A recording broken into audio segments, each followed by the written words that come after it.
Splendor motorcycle चोरीला Nevasa police ठाण्यात गुन्हा दाखल।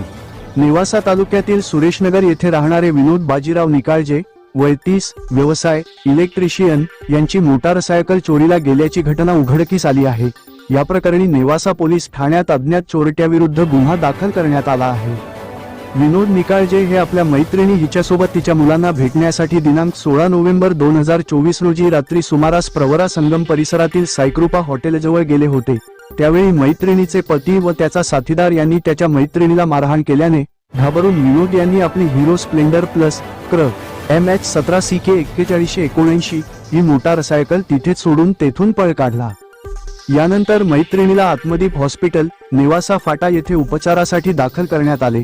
पुढे माहिती घेत असताना विनोद यांना समजले की त्यांची मोटारसायकल साईकृपा हॉटेल समोर ठेवण्यात आली होती।